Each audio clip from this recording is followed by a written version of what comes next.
What's up, guys? Welcome to another episode of La Banca podcast in English.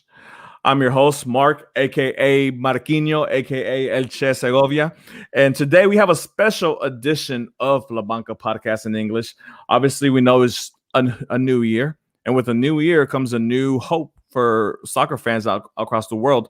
The winter transfer window is open, as we all know, across the major leagues in Europe, but we're going to focus on one league today, and that's the biggest league, the Premier League. But before we get to all that, let me introduce my co-host, Fidel. What's going on, bud? What's good, bro? Man, I'm back again. It's in English. If you guys are seeing us right now, man, make sure you hit like, subscribe, share it to your friends, let them know we're live. And it's a new edition of Lavanca Podcast, more content. We're talking about winter transfer, so I'm excited. Let's go. Yeah, for sure, man. And this is an exciting time for a lot of fans, man, because, some teams, they don't get off to the right start that they want, or some teams are not in the position that they want to be halfway through the season. And we'll see, man. We'll see what happens. There's a lot of rumors out there, especially when it comes to players coming into the Premier League, the biggest league in the world, obviously, in my opinion, I think in yours as well, Fidel. So, we're going to go across some of the biggest teams in England. We're not going to go obviously with all of them, but for sure the biggest ones. And if you're in the chat, if you want to talk about a team or something like that, or if you have a player that we haven't mentioned that is rumored to said team that we are talking about, please mention it, and we'll try to get to it as soon as we can. All right. And obviously, without further ado, the first team we're going to go to is obviously the team that is currently in first place and last season's champion, Liverpool. That's right. Liverpool, man. To me, it's a Liverpool that I think, even though they're in first place at this time, I think it's had quite a few injuries. Maybe they can just get a few players here and there that they might need. But to be honest with you, I just don't see a Liverpool being able to do too many transfers this winter, just because I think they're solid, man. Even though, or besides their injuries, I think they've still been able to keep up, and they've still been able to maintain their ground, and they're back in first place. And man, who knows? Maybe once they get all these players back from injury, they're gonna just separate from the league again, like they did last year. Yeah, man. Obviously, Liverpool is a team that is fundamentally sound. Jurgen Klopp has that team rolling, man. When they're full health, I don't think anybody can match up with that squad, player by player. Maybe the closest Man City. But yeah, man, obviously they are dealing with the injury bug, a lot of injuries, especially to their defense, which is one of the places I think they will be looking for to kind of help out, with the fact that they won't have Van Dijk for the rest of the season. Joe Gomez is still out. There are nicks and knacks here with other players as well, but given that, it has given the opportunity for younger players to step up and play. And I think that's one of the routes that they are more willing to take because, obviously Liverpool, we all know, isn't a club that really spends a lot of money. They spent recently, but because they've had a lot of success. But Right. Some of the players that are mentioned are rumored to them to go. One player in particular, obviously, for me, that I've seen that really interests me is Stefan de Verge. I'm sorry if I'm mispronouncing that, but Inter Milan center back, which is a high quality center back, really one of the best center backs in all of Italy, in Serie A. He would be fantastic next to either Joe Gomez or Van Dijk, but I don't know if he would be one of those players that be willing to accept the role of a first, off the bench center back. But if when you're going to a big team like Liverpool, you try to get whatever opportunities you can to go win trophies. What do you think, Fidel? Man, you know what? That's what's so hard. Hard to make a decision as a player to be able to go to another team, and then knowing that you had so much of a huge role in the current team that you're on, to go to another team to where, you're not even mentioned on the starting 11, And so that's why a lot of players, and some players don't even have control of that, right? But that's why some players are like, man, I'd rather just stay here and play my role here or whatever. But at the same time, Liverpool knows what they're doing. Liverpool has gone into, to me, is a team of the future, And look at it, man. If you want to call it this way, right? They took Salah from Chelsea. They took Salah from Chelsea, and if you want to call it, hey, they took the trash that somebody else didn't want and turned it into a superstar. That's what they did. You know what I mean? Liverpool, some way, somehow, they got great scouts that are able to see talent. They're able to say, well, maybe he's not getting enough playing time, but with us, if he gets the right position, the right playing time, and the right people around him, maybe he could be more successful. Maybe he can even change our game style some way, somehow. And so many players have come to Liverpool and done that, and grown from there. So I think at this point, I mean, I think there's no looking back for Liverpool. I think we got to get ready and prepared to see Liverpool on top for the next 3 to 5 years for sure.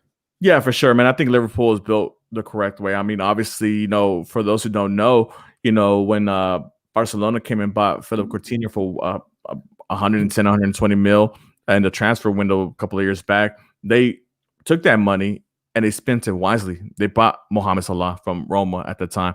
They brought Alisson Becker from Roma at the time as well. They brought other players in. They brought in Van Dijk from Southampton. That money brought in Van Dijk.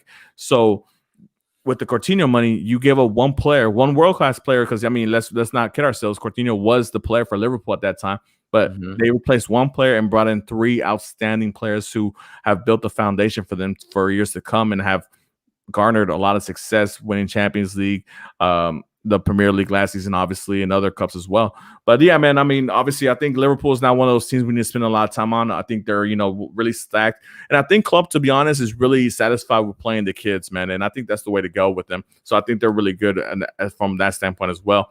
But the next club we go to, they're sharing first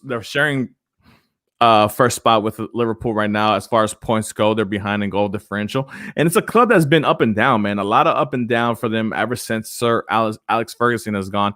And obviously, we're talking about the Red Devils of Manchester United, man.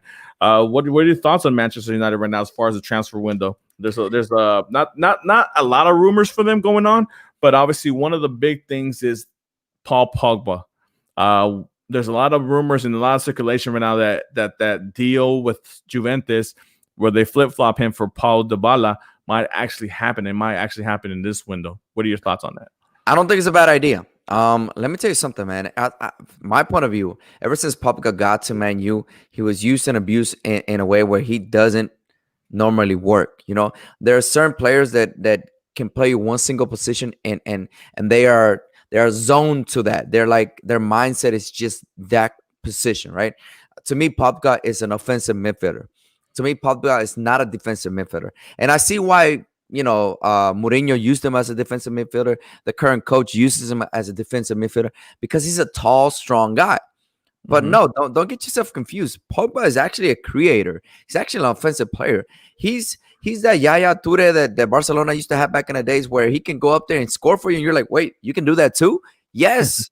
Yes, you can, And that's why I think Pogba hasn't been in his best years, on his best times at Man U, because everybody that's been around him has seen him as, man, you're tall, you're physical, you should be a defensive mid. No. Use him as an offensive mid and see how much he can create. If you see Pogba in France, I mean, this guy kills it. He creates so much. You literally just see like another forward, And so that's his role. That's his true role. And I think it's a good switch because he's not getting the right playing time at Man U. And at the same time, Dybala is on the same boat. I think Dybala's time is over at Juventus, and a good switch will be good for both of them. Yeah, man, I gotta completely agree with you. The unfortunate thing about Pogba right now is he can't really get a spot back because the player who's playing in his spot is Bruno Fernandes, which is, in my opinion, their best player ever since he came in from last January transfer window. So sometimes people get misconstrued with the fact that you don't really find playmakers during the January transfer window. You just find players to cover gaps that you're missing. But no, Manchester United season turned around completely that last January transfer window when they brought in Bruno Fernandes. He completely flipped that team around and made them contender for a short period of time and save all these jobs, to be honest, because at that time period, Manchester United was on a downward spiral. But yeah, man, I don't think Pogba can take Bruno off. I mean, Bruno, like I said, Bruno is the best player in Manchester United right now. So I think the move back to Italy with Juventus would be perfect for him. That he had his best times during in his career during Turin when he was in Juventus. Right. So I think going back to familiar surroundings and people that he knows that he looks up to, that he can respect. Obviously we know that Pirlo's the coach over there, and there's players like Cristiano Ronaldo and Gigi Buffon over there as well. So he has players up there to look up to. Whereas in Manchester United, there are a lot of young players that they kind of look up to him, but I mean, but he's not being that leader that they need right now. So I think it's a switch deal that would make a lot of sense from both sides. As far as and then as far as Dybala coming into Manchester United, I mean, it's just another attacking option for Ole to help along with Bruno Fernandes and obviously with Rashford and Martial up front. I know it's kind of blocked away from maybe Mason Greenwood, but he is a young player. He still needs a little bit more time to develop, but I mean that can help maybe bridge the gap up there. But yeah, man, let's cross over there to the other side of Manchester, man. Obviously, we know Manchester sometimes is red, but recently Manchester has been blue. And we're going to talk about Pep Guardiola, Manchester City. Obviously, during the summer, there was a lot of noise about him finding defensive help. We know that he has no issues having offensive players. He has one of the best of all time and Kevin De Bruyne, and obviously one of the best goal scorers of all time and Sergio Kun Aguero. But obviously the defensive side of the ball has always been the issue ever since Vincent Company has left the club. Ruben Diaz has kind of eased that a little bit, and if we're looking right now, they're the least goal. They've allowed the least goals in the Premier League, which is a good sign. Right. But there's always going to be rumors connected with Man City because they do have the money in the pocketbooks open to go and grab whatever players they need, for whatever they think their weakest position is. And at this moment, that I feel that they see as their left back position being the weakest, and a player rumored to be going over there is Atletico Madrid's Renan Lodi, a Brazilian left back, 24-year-old, very good defensive left back. So, what are your opinions? Well, that's what Pep likes. Pep likes players that are able to control and touch the ball really well in limited amount of spaces, and at the same time give options and speed. Pep loves speed. He loves control of the ball, speed, and options. That's just the way all of Pep's teams have ever worked. Don't keep the ball too long, more than 2 touches. Why? Because the more the ball moves, the more you can create into the space and move and get teams out of their comfort zone, right? That's just what Pep has always done. And I do think and I do believe that whenever Pep pushes into the area of other teams, those wingers, whether you're going through the right or the left, they become midfielders or forwards or whatever it is to create more options, right? So I think that's what Pep is looking. Of course, their wallet is full of money. So at any time, at any moment, Pep wants a player. That's going to happen. You mentioned De Bruyne. De Bruyne was the Premier League's player of the year last year, and I think he's done it before again. Another De Bruyne that's grown more in experience, even in weight and muscle. You can see a De Bruyne that has a lot of weight, a lot of muscle now. Before he was just a skinny little guy, right? But that helps him because he's stronger now. It limits his injury thing. And then you have young people like Foden. Foden is a superstar. He's 18, 19 years old, and this guy, Pep believes a lot too in the youth, and so if you can benefit from the youth at Man City, you can save yourself a lot of money, and who knows, maybe in the future Pep can turn this team around. And I think that's one of the biggest reasons why Pep re-signed with Man City is because he signed in a contract that he wanted control or some way somehow something to say whenever a player was leaving or coming in. And I think that's great. I think that's important because you can buy me a player as a manager, as a general manager of the team, but I don't see him fitting my team well. So you're spending money for nothing, right? So it's good to have that decision making process and to be able to keep the same decisions with the general manager and be able to come into the same idea and say, this is what I want, this is what I need, get it for me. You know what I mean? And so for right now, I think that's the only weakest point for Pep. And I think he's back. They won today or this weekend, and I think they're back, and I think they're going to jump into one of the first 4 spots in the Premier League. And who knows, maybe it's going to be another Man City, Liverpool catch back and forth game. Man, ever since the takeover and back, I think it was 2009, 2010, that season, they've been hit with the stigma of they just spending out outrageous money to just grab players. And obviously in the beginning they had to, because when you think of Manchester, you think of Manchester United because of the history that that club has had, obviously in the past 30 years. And Manchester City was always the little brother, so obviously they needed to spend kind of crazy to bring players of name, of recognition into the club, right? Right. but I think that stigma has passed them already. I think they're one of the highest levels of clubs that you can go to. And obviously they have the financial backing to be able to bring whatever players they want, right? But I like what you said about the Pep, about his extension being more involved as far as bringing in players and seeing what players will let go. Because a lot of people think that all the coaches make the decision as far as what players that come in and then they do whatever. Not necessarily. Sometimes it's general manager or technical director, whatever you want to call them. They go by the player that they think this will fit the club well, and then it's up to the coach to train them and put them in the position to succeed, right? But with this being the new case in Man City, I think that they'll have a lot more of a united vision as far as what players to go after, how they're going to fit the system, and how they're going to have time to play. Because sometimes these bigger clubs, they have an abundance of players, and they're big clubs, with 30 plus players on the club, and you're not going to have that much playing time for all these players that are on this team, on the squad. So you want to make sure that you have a happy squad, as happy players as well. You don't want to have high level players just sitting on the bench costing you money, you Right. know. And Right. when you got players coming up like in this case Phil Foden for Man City, who obviously is not costing them much because he's an academy product. That's great to see. You need a couple of those players, because you can't have you know 10, 11 players making 200 grand a week. That's just not going to work. Even if you are willing to spend that much money, it's just you can't be spending that much money on players like that. You need a balance, and I think Man City is starting to lean that way, instead of always spending to go get the players that they want. Go get the big name, go get the big name, go get the big name. Like I said, I think that was needed the first 5 years of the takeover, but now that they're kind of established and they've been one of the top clubs of the last decade, I don't think they need to anymore. But yeah, man, that's basically it. I mean, and like I said, that's I think the fact that the rumors are not that big for them this winter window just kind of shows that they're getting away from that. And Yeah.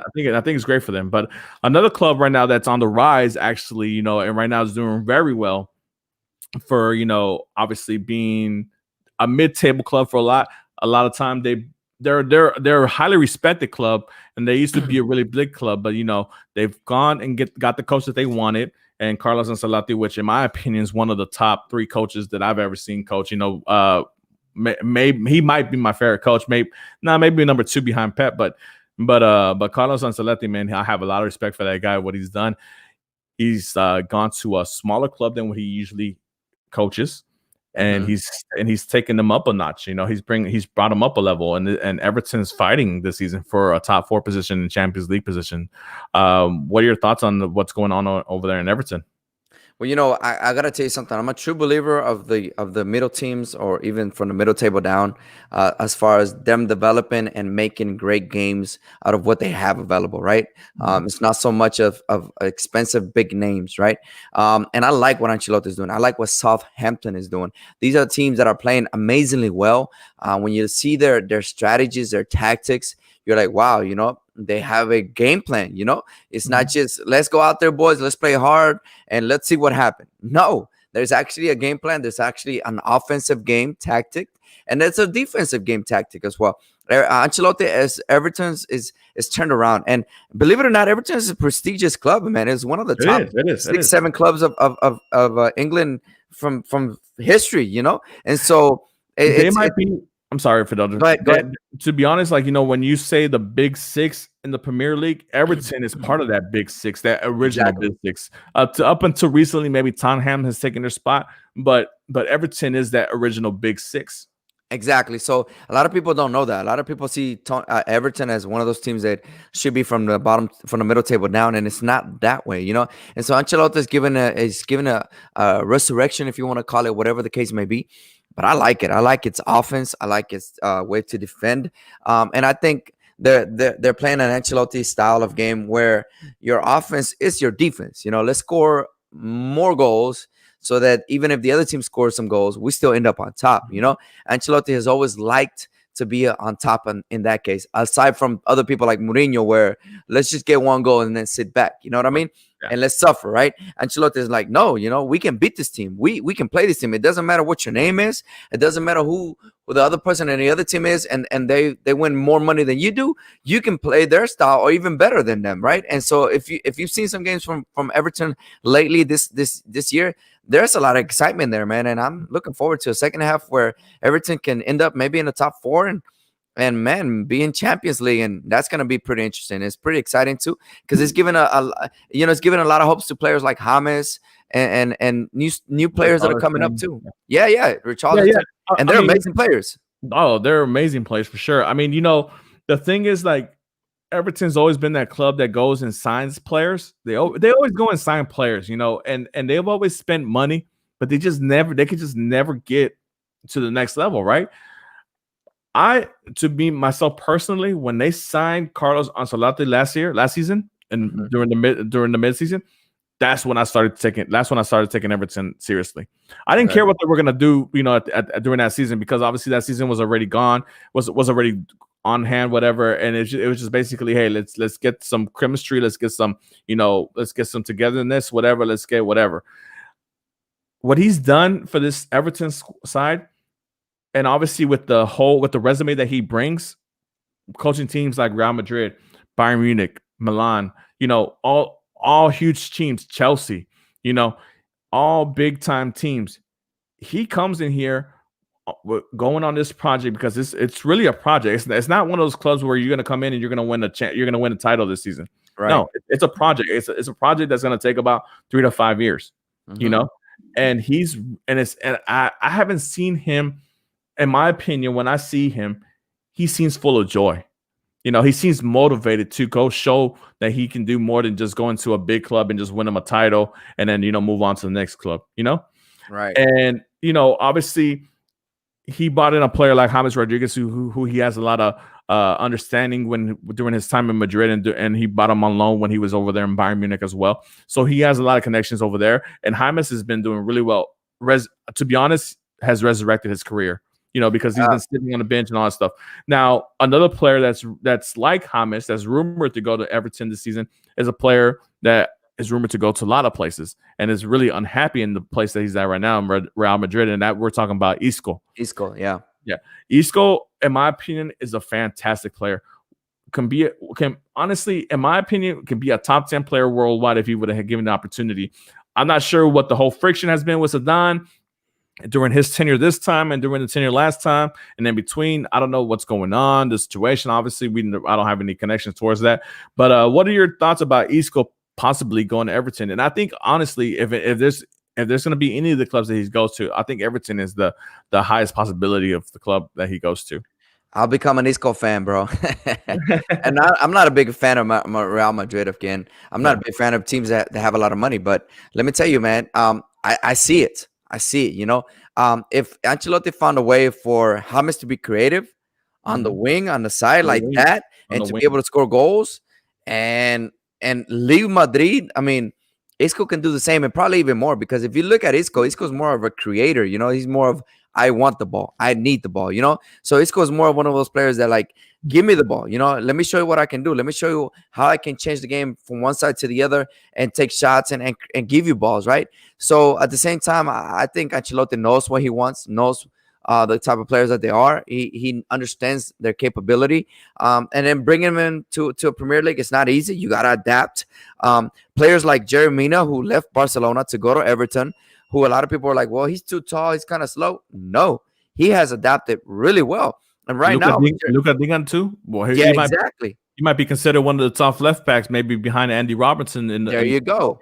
I mean, somehow, some way, Ancelotti gets the best out of you. And if you're not there and he sees you, he will work with you to get you there. And I think those are the real coaches. The real coaches are the ones who are like, don't expect you to know or understand the game. They expect you to get better at your game, because every player has the capability to grow, right? And so I'm excited for Everton, man. I hope Ancelotti gets something out of this season and proves a lot of people wrong. And of course, you never know. Once this season or next season is over and they see a lot of progress, a lot of big teams are going to be calling his name again. We'll see. Yeah, for sure, man. And just going back to the James thing, I mean, obviously for all of us who've seen James play, whether it was a Real Madrid and obviously with Colombia, excuse me, we always known him as a midfielder 10, and for him to be going as a winger at this stage of his career, because usually, and tell me if I'm wrong, Fidel, when I think of wingers, I think of players with velocity or high Yes, speed with a lot of pace, and Hamas isn't that. I mean, he's quick. I mean, he's semi fast, but he's not that pacey fast guy like a Mane or Dembele from Barcelona, something like that. He's not that pacey. So I mean, for him to take and to have the guidance of Ancelotti to have faith in him to take this position and run with it at this late stage of his career just shows what kind of respect that a player like James Rodriguez has for Carlos Ancelotti. And I think for the fact that Visco does go over there, with that midfield that he has right now with Alan, Georgie's the Icelandic player, I can forget his name. I don't But know his name either. yeah, I think he can do a lot. And obviously he has striker and Calvert-Lewis, who is doing really well right now, and to have Very well. another player like Isco feeding him the ball, incredible. That's it. That's it. I Incredible. mean, look how effective Everton is on a counterattack. So it's a pretty scary team to look at, and don't underestimate them. You know what I mean? Yeah, and going from one legendary coach to another legendary coach, but of a different stature, a different style, which you mentioned a little bit earlier. We're going to be talking about Spurs, Tottenham, and Jose Mourinho. Obviously, Jose Mourinho and Tottenham were doing really well. They kind of fallen off these last 2 weeks a little bit. They won their match against Leeds. I think it was yesterday. So I mean, it's kind of put a bounce back in their step. But I mean, they were in first place not too long ago with Liverpool, but now they've fallen off, and I think they're around sixth or seventh. I'm not too sure. But yeah, man, Tottenham is one of those clubs that obviously wherever Mourinho goes, regardless if you like him or whether you like him or you hate him, that guy brings trophies. And we know Tottenham hasn't had a trophy in 20 some odd years. So it's a club desperate for a trophy, any kind of trophy, to be honest.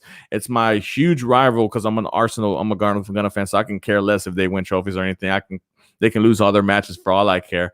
But Fidel, what are your opinions, man? I mean, a team like Tottenham, what do they need? I think Tottenham needs more creation. I mean, Mourinho's game has always been let's sit back and go on a counterattack, and it's very effective. It's an effective game, especially with the quality of forwards that you have in Tottenham. It's an explosive game, and of course, everybody has to jump onto the bandwagon and say, "This is our game plan. This is what we're going to stick to." Because Mourinho is a guy with character. If you don't follow his game plan, you're going to sit down for the rest of your career, as long as he's there, right? That's just the type of coach he's always been. So I think they just need more creation in the middle, man. I just think they need more guys that can actually say, look, I know we can go on a counter attack, but we can also possess the ball, move the ball around, and feed balls to these guys, which are great forwards who can actually, look forward to these easy passes, 1-2, or just into the open space to be able to take shots, right? Instead of just relying on that long ball. And we'll see what Kane and Son do, right? Hopefully they score, right? And most of the times they end up doing it, but it doesn't have to come to that, What if tomorrow you don't have Kane? What if tomorrow you don't have Son, right? And it's been in that situation where Mourinho's team has been without Kane, without Son, and they've succeeded. But at the same time, I think Mourinho needs more creation. I think he needs more midfield, and he needs to change his tactic a little bit and just adapt, because the Premier League can be very brutal to you. You can be successful for an amount of time, but after a while, teams study you very well, and then they say, it's not happening to us. We could be in last place, but you're not beating us on a counter, and they'll probably play you on the opposite end, where they're going to counter you instead. So Mourinho needs some midfielders, to my standpoint, and hopefully he can think about it and maybe make some adjustments. The thing about Mourinho, like we all said, I mean, he's everywhere he's coached, he's won, right? He's coached some of the biggest clubs. He's coached some of the, he's coached all the big clubs in every country, really. With obviously him coaching Real Madrid, Inter Milan, Porto, and Portugal, and he's won everywhere he's gone. So his resume is legit. You can stack it up with anybody else's, and it's gonna go head to head with anybody else's, right? But like we mentioned earlier, obviously Mourinho's tactics is a little bit more different than that of Carlos Ancelotti. It's more of a defensive tactic, and it's no surprise that obviously he's looking for more defensive help in the rumor mill. He is not really happy with David Singh Sanchez, a Colombian defender, as his first alternative as far as center backs. So one of the names that is kind of linked with him is Martin Skerna, which is the other center back for Inter Milan. I think the better center back from Inter Milan. I'm not sure how feasible that rumor is or how true that is that he can, bring a player like that in. Um, Another crazy rumor that came in, and this is more for the summer, but I mean, I'm going to throw this out there because I know we have a lot of Real Madrid fans out there that watch. Um, he's going to make an attempt at Sergio Ramos, but Wow. obviously that would be for the summer transfer window. But yeah, as far as immediate signing, Martin Skenau, I hope I'm pronouncing that last name right, from Inter Milan. Mhm. I think that's the focal point player. He will cost a lot. I mean, I think he was rated around 60, 70 mil as far as a defender. Shout out to that Twisted Tea as well. We got Henry on the chat talking about Free promotion in the house. Let's go. watch out for that Twisted Tea. Fidel, it's gonna get you twisted. That's right. Uh, but yeah, man. Obviously, I think I'm not too surprised with the fact that he's looking for defensive help in this transfer window. Whether That's he'll his get it or game. not, That's Mourinho's game. that's Mourinho's game. You know, if he can find a goal somewhere in those 90 minutes, he'll have all 10 players aside from the center forward right there defending in the back. So, Yeah. but yeah, man, going from one club in London to the best club in London, in my opinion, Arsenal, man. Uh, I see you shaking your head, but you'll get your opportunity, man. Of course. Arsenal right now, obviously the Gunners right now on a little bit of a winning streak, a 3-game winning streak, man, and I'm happy. Trust me, I'm happy, man, because man, it's been tough being a Gunner fan for these last couple of years. I mean, obviously, I know we won the FA Cup and the Community Shield and stuff like that. So I look at all the positives. And as far as as an Arsenal fan personally, I'm always looking to see what kind of players we're attached to, we can bring in, blah blah, and all good stuff. So I think that's one of the good things about being fans and seeing all these rumors and news outlets. Have these stories about said player can come to your team, and there's an excitement behind that. It's one of the good things about these transfer windows that I think brings light to fans as far as being more attached to the clubs. And obviously I'm gonna have a couple names because Arsenal is one of those teams that I do primarily follow. So I'm gonna throw out some names to you, Fidel, and you tell me, man, what you think, how they would fit for Mikel Arteta and his team and of Gunners. One of the first names that obviously has really, really, really been attached to Arsenal, and which is kind of weird because this guy played in the other team for the North London, Mhm. in Tottenham. He's in Italy right now, but obviously we're talking about Christian Eriksen. He has no spot in Inter Milan right now. Honestly, Antonio Conte is looking at any way possible to get this guy out of his squad. I'm not sure why. He was a beast for Tottenham, but when he went over there, his quality is just falling off. I'm not sure if he's just not a fit or if it's just not doing what he needs to do to make himself available for selection. But what are your thoughts about Christian Eriksen, the player from Denmark? So I gotta say, man, Ericsson is an amazing player. He's a true creator. Bunch of experience. I don't know if it's a lack of ambition or what it is, but a lot of times you don't even know. I mean, you don't know if you're gonna come in and people are gonna love you or like you, or they're gonna turn their backs on you and say you're not welcome here, right? But I think it'll be a great fit for Arsenal. Arsenal is full of a lot of youngsters. It's also full of a lot of older people who don't want to be there no more, right? But at the same time, Ericsson can come in and just make a difference. The bad thing is, though, a lot of people want Ericsson. So, Yeah. it's going to be a fight. It's going to be a pretty good fight for see who's willing to open that wallet a lot wider than the other, right? So, I think it'll be great for Arsenal. I think Arsenal is finally building some chemistry, is finally building some confidence. But at the same time, a lot of these youth players from Arsenal, who are an amazing group of players, haven't been 100%. They come in from an injury and they get re-injured again.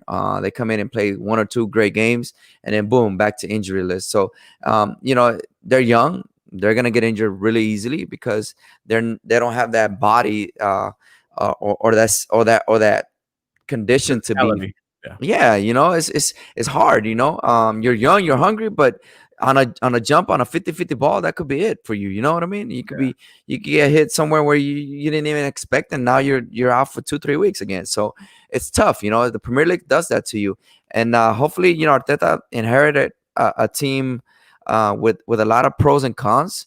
And I don't think in any way or shape or way Arsenal should be like, should we look for somebody else? No, I think they should stick with Arteta. I think they should fight it through, and then whenever it's time and they can see it, well, we're doing pretty well now. I think it's time for us to invest in a couple more players that can bring in more capacity, more strength to the team, and let's move forward with that. But Arteta's a great coach. You can see it some days, and some days you see it, and the team doesn't perform well. But I don't think it's Arteta. I think it's the players just not giving it their all. And again, they're young, so they need a lot of they need a lot of guidance, and you have a Aubameyang, who's a forward, a great forward, but he's not a true leader. He's not the one who's going to speak out and give voices here and there like a Ramos. He's just a forward, a great forward, right? So maybe put some offensive players around him, maybe a couple more midfielders, and who knows? Arsenal could be the team of the future. Yeah, man. I mean, obviously, I know a whole bunch, as far as Arsenal, as far as the youth and their current squad, and I do agree with you, man. I mean, obviously, with the injection of the youth player the last couple of games, obviously that's the reason why we've been having this little bit of a winning streak with, with players like Martinelli and Saka and players that we've already had, like Tierney and things of that thing, and Smith Rowe, who finally we have a number 10 type player to play the number 10 role, to be creative out there. That's why we've been scoring goals. But yeah, man, obviously if a player like Christian Eriksen, who I think, in my opinion, sometimes people forget that even though you go to another country to play soccer, to play the game that should be played, that's played everywhere, sometimes adapting to your surroundings is hard, And I'm not saying that that's the reason why Eriksen is not having a good time in Italy, but obviously he knows London well. He knows the Premier League very well. Maybe going back to where he's comfortable and knows the area and knows how the game works, he'll come back to his old self, and if he's being given to Arsenal at a discount price, which I'm hearing rumors of a 15 mil price tag for a player who's to be honest, I mean, a player who should be rated around 40, 50 mil, that's a great buy, and then obviously if he come, you can grab him. He's an old spur, and he does really well for you, especially against his old club. That's a cherry on top. And yeah, man, I have to agree with you as far as like, this is a project. Everybody knows that this project with Arsenal is going to take a couple of years. It's not going to be, especially with the financial backing not being there. And rumors are that they're going to start backing him financially. Hopefully, it's true. Fingers crossed. But obviously, up to this point, the only big player they signed, as far as signing giving a lot of money away, is Thomas Partey. I know we signed Gabriel, but I mean Gabriel's on a installment payments. Pepe the same thing, but as far as a nice chunk of change being given to another club for a top quality player who's already established, Thomas Partey from Atletico Madrid is the only one, and unfortunately for us, he got injured. And he's gonna come back, and hopefully he'll add that bit of stability in the midfield, as far as being a defensive mid, and give us that stability as far as the defensive side. But another player, man, that obviously interests me when, and obviously we spoke about a little bit earlier, is Isco from Real Madrid, who I think, man, you put Isco right there in the middle to feed Mbomie and Lacazette and Saka or Pepe, whoever is on the right, dude, I think that's going to be a formidable attack if you can get a player of Isco's quality. Hey, Isco just needs the ball, man. He's a creator. He can move the ball. He can take on 2-3 players. He can give you a through ball. I mean, he can shoot for you. So I mean, if that happens for Arsenal, man, people better hold their breath, because they're coming. Yeah, they're coming for you. And one more. I'm not trying to spend as much time as Arsenal because that's my team, but one more.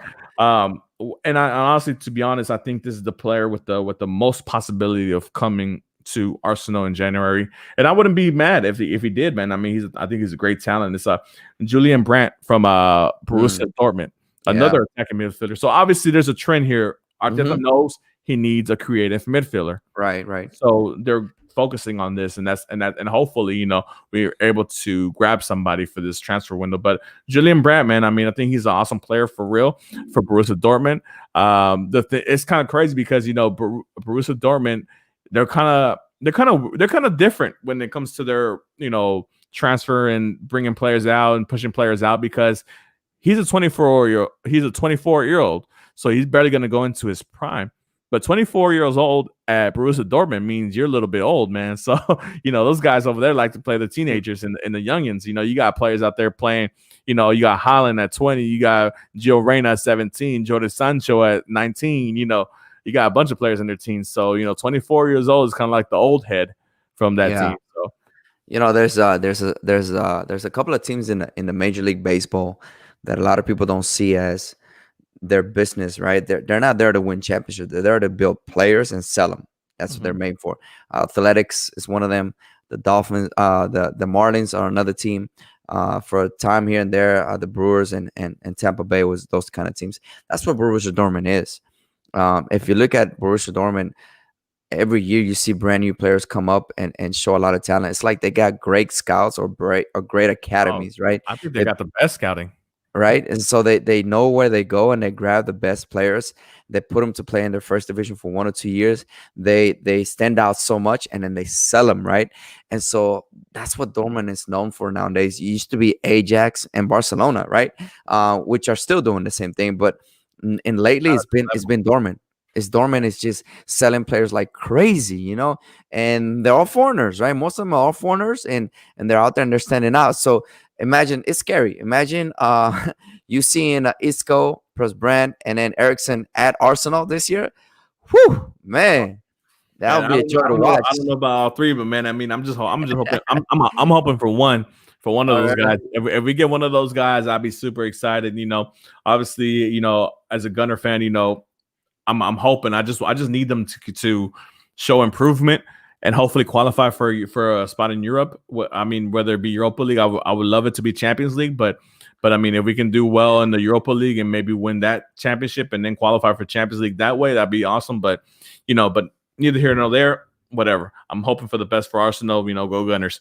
But obviously, we can't talk about Arsenal, in London without mentioning the other team across in the south side of London, and that obviously would be Chelsea, the Blues, right. Chelsea, Fidel's squad.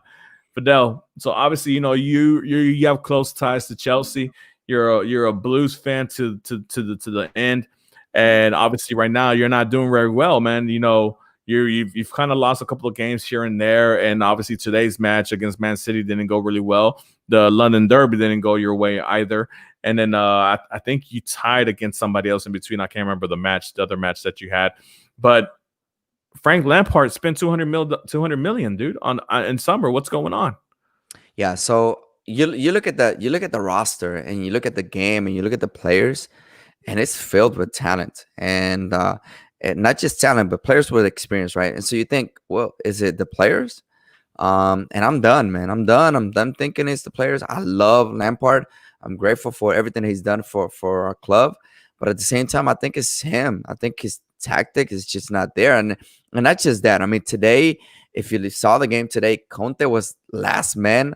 It was a it was a free kick. The ball went in, right, as a curve. They headed it out. And Conte, knowing that there was nobody else behind him, kicks the ball softly and they hit it forward. And here comes Sterling one-on-one with the keeper. And I'm like, you don't do that. If you're the last man, rip the ball, or kick it towards the goal. I don't care if that ball goes 20 yards above the goal. Just put it out of play. Put it out of play and then get organized, right? Those are coaching details as far as tactics.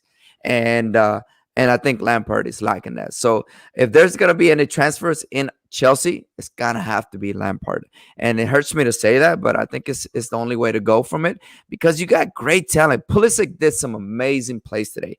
Ziyech was just killing people on the left. And then after a while, they said, okay, the first 10 minutes we had Man City against their backs. Okay, now let's back up. How are you going to back up? Why can't you keep the same intensity? You have the capability. You did it for the first 10, 15 minutes. So now they sat back and Man City was coming at it. And you know how it is with Man City and Pep's teams. You give them that opportunity to get into 3/4 of your field, and those through balls to the feet are going to generate quick shots, quick goals, and you're done. Or if you're attacking them and you're not well behaved down in the back, they're going to get you on a counterattack. So either way you see it, you got to know and implement the right type of game. And I think we have a great offense. Warner could be great. Pulisic could be amazing. Siege can create a lot more. Then you have Mount. I think it's Mount. I think that's his Mason name. Mount, yeah. And so he's amazing.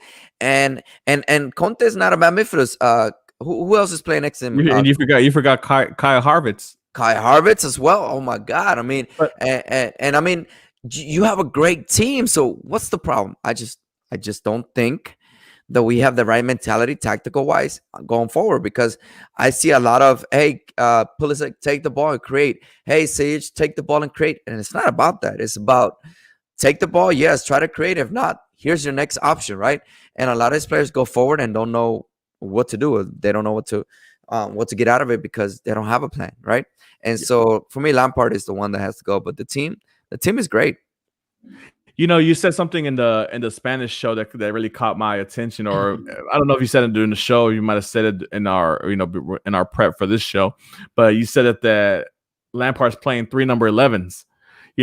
And that's crazy because I mean, like you got a player in Timo Werner who is a who's a really good 9, and RB Leipzig, he was scoring. He's scoring all over the place, man. That guy's a monster. He's gonna be a monster for for Germany and the national team level as well, right?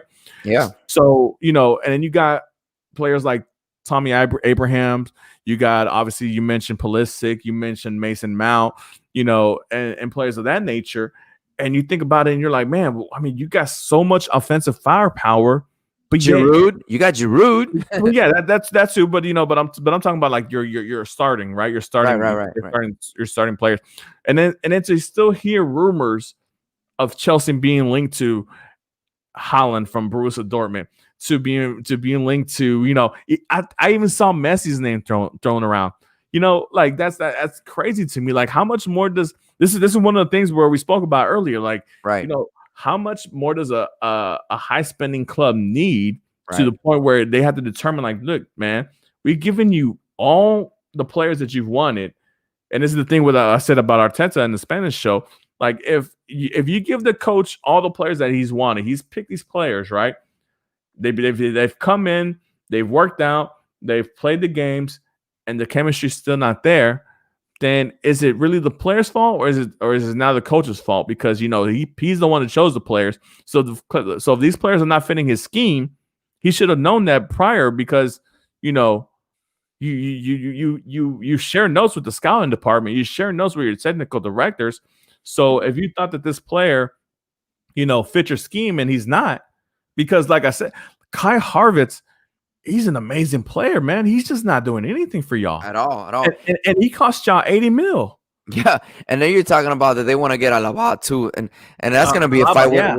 And so, and you're like, wait a minute. I mean, yeah, he's great at defending, but he's also an offensive force. So I'm like, no, something's wrong here. Like literally, I see Lampard options are done. They're over. Like his discussion with the players and motivation is done. I mean, I don't know what else he needs to get it out of these guys, but you watch the game and you're like, all right, hell yeah, 10 minutes.